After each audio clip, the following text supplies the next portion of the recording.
We're going to clean this up before we put this new seal in here.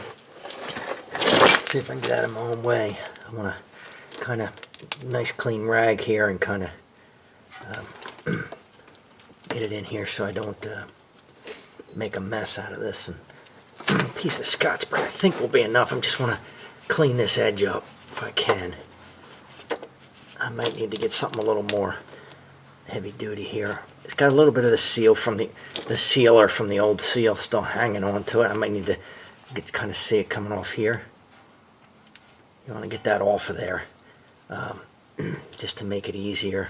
But I don't want to get it inside on everything, so I'm kind of jamming a rag in there. Keep it out of there. It's kind of rubbery. It's a seal. That's what it's supposed to do. You see it peeling off here. I want to get that off of there.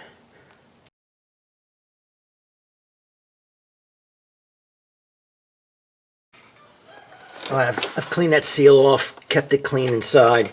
I've got my new seal here. On the inside of the seal, this faces this way. On the inside there's a spring, so they make a special tool to install this. Of course, I don't have that, and 99% of people don't. So what I did was kind of fill that with grease so that spring can't pop out of there. I'm just going to tap this. There's on here, just kind of set it. I've got a axle socket. It's big enough basically to cover that, and I want to just tap that in place. That's all I'm going to do. Just going to kind of try to make sure we get it straight as we can. Just tap it in, it's going.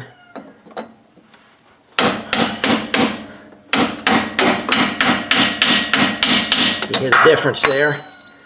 That's it. We'll just kind of give it a couple taps around it to make sure. Seat it all the way around. And that's it. Seals in. So we've got our mark still here that we set on this, we made on this. We want to use that. I've got my wheels off the ground. I'm actually going to rotate around. That started in about that position. So I'm going to put it, doesn't really matter, but I want it to go back there. So I have my flange here, which I've cleaned up. I have my mark on that as well. And I want to line them up when I put it back as to where it was before and get it started. Try to at least here. There it goes. It's on the splines. Now I'm just going to tap that on. They make a special tool for it as usual, but I'm just going to got that lined up with my mark. I'm going to just tap that on with a hammer. Hopefully get it started here.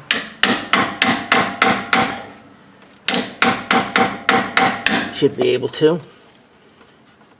I'm hitting against that now, so now I have to get something that's bigger than that. I'm going to get something that just goes around that, big enough to go around that outside socket. I could probably use the same one that I have here.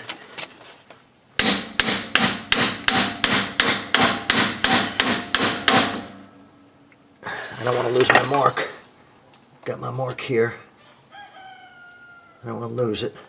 I did score it, so I might have lost my white mark. You probably can't see, but I actually put a line in it with a chisel just for that reason, because sometimes those marks will come off. I don't want to lose my mark. It's not on there yet.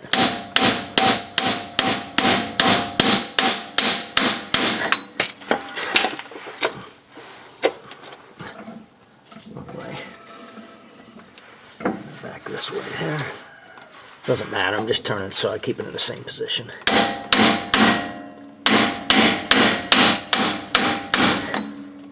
It's almost all the way.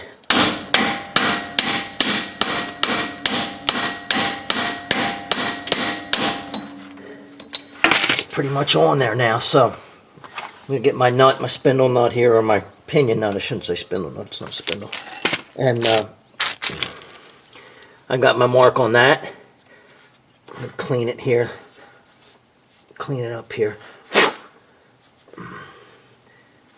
Everybody's cleaned out my threads here. And I'm going to put this back on. There's a preload on this, of course, and you need a preload, you know. What I do for this is just, I'm going to turn this back on and line these marks up and maybe give it just a little bit more to put it back where it was when it came off.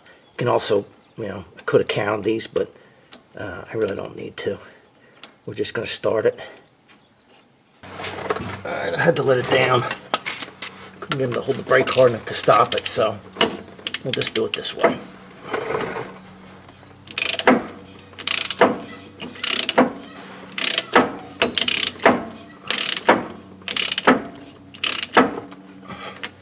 Alright, there's my mark, and here's my mark here. That's about a quarter turn. Make sure this is in all the way. It is. An eighth of a turn more to go. A little bit more, not much. A little bit more. So right on this side, you can't see it, but it's marked on the nut as well. Okay, that's back to where it started. I've rotated this. I've got the rear's off the ground again. I've got my mark where back over here where I can see it. And this one should correspond to the one that's above it here. I've just got this suspended up here for right now. What I'm going to do is try to get it undone from under here. I've got the bed out of this, so that's why it's I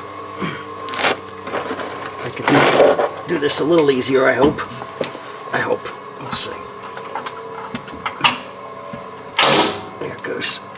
My bungee cord out of there.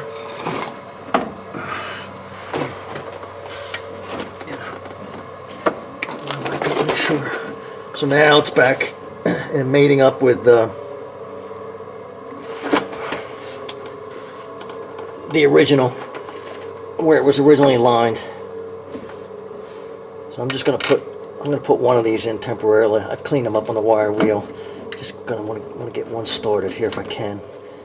Just so it can't fall, can't drop. I've got to look up the torque specs on it.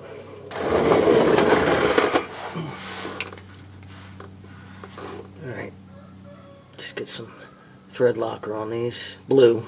I can spin these all the way in. Just about all the way into the flange here. By finger because they've been cleaned out. Because I wire wheeled them. Any corrosion that was on them, the old sealer, I get that all off of there, and it just makes it so much easier. Plus you get a better torque reading. Not that I'm a torque Nazi or anything like that, but I do want good readings. If you're going to torque stuff, you might as well do it right. 75 to 90 is what I'm saying for the spec. Check it yourself. So I may go up top to do this because I don't have the bed in, so it's easier. It might be easier for me to get at these from the top, but I'll do at least this one here. I'm set at 83 is what I'm set at. So I just kind of hit the middle of the range.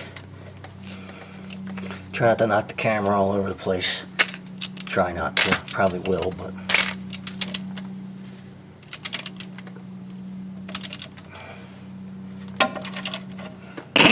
See, I knew I would.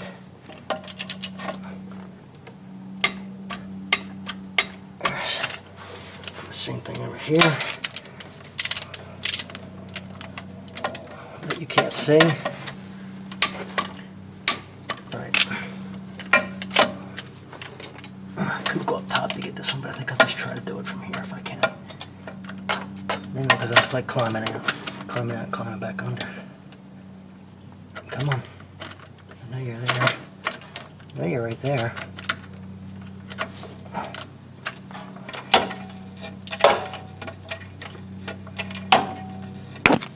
Oh, right on the camera. That's it for replacing that seal. Right here, I'll turn you a little bit here. Next thing, it's also leaking. The gasket's leaking. The cover's leaking. Well, that's what I'm doing there. So right here is your fill hole. It's a 3/8 square drive. Before I break that cover loose, I'm going to clean this up too. Make sure I get all this over here so I can see if it leaks again.